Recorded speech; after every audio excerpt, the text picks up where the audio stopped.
আসসালামু আলাইকুম ওয়া রাহমাতুল্লাহি ওয়া বারাকাতুহু। এখন হচ্ছে দশমিকের গুণঙ্কটির সমাধান করব। তো প্রথমত এখানে ছিল হচ্ছে 3.05 আর নিচে ছিল 2.6। প্রথমে হচ্ছে এই 6 দিয়ে উপরে 3টাকে গুণ দিব, পরে হচ্ছে 2 দিয়ে উপরে 3টাকে গুণ দিব। প্রথমে হচ্ছে 6 দিয়ে ডান পাশে যে 5 ছিল তাকে গুণ দিব। তো নিচে 6 ছিল, 6 এর ঘরের নামটা পড়ব, যেহেতু 5কে গুণ দিব তো 5 পর্যন্ত পড়ব।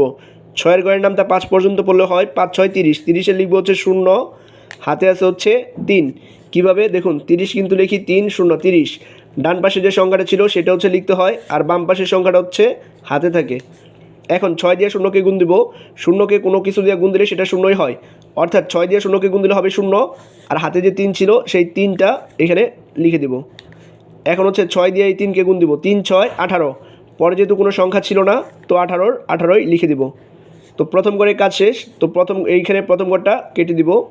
এখন হচ্ছে 2 দিয়া ডান পাশে যে 5 ছিল তাকে গুণ দিব, 2 এর ঘরের নামটা 5 পর্যন্ত পড়ব, 5 দোকানে 10, 10-এ লিখব 0, হাতে আছে হচ্ছে 1। তো 2 দিয়ে এবার 0কে গুণ দিব, তো 2 দিয়ে 0কে গুণ দিলে জানি 0 হয়, আর হাতে যে একটা ছিল সেই একটা এই 8-এর নিচে বসাই দিব। এখন 2 দিয়ে 3কে গুণ দিব, 3 দোকানে 6, তো এইখানে 6টা লিখব। তারপর হচ্ছে একটা দাগ দিব। এখন হচ্ছে যোগ করব, 0-র নিচে কোনো সংখ্যা নাই তো এখানে 0 লিখব। 3 আর 0 যোগ করলে হবে হচ্ছে 3, 8 আর 1 যোগ করলে হবে হচ্ছে 9, 6 আর 1 যোগ করলে হবে হচ্ছে 7। তো এখন হচ্ছে দশমিক বসাবো। তো ডান পাশ থেকে হিসেব করতে হবে। তো 1 ঘর 2 ঘর পরে দশমিক আছে, নিচে আছে 1 ঘর পরে দশমিক। তো উপরে ছিল 2 ঘর পর দশমিক, আর নিচে হচ্ছে 1 ঘর পর দশমিক, তাহলে টোটাল হয় হচ্ছে 3 ঘর পর দশমিক।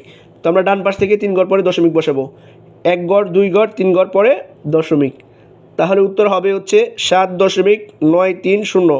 তো দশমিকের ডান পাশেগুলো হচ্ছে ভেঙে পড়তে হয়, এভাবে পড়বো না যে 7.930, এটা পড়তে হবে 7.930, ভেঙে ভেঙে পড়বো। তো এটাই হচ্ছে দশমিকের গুণঙ্কটির সমাধান।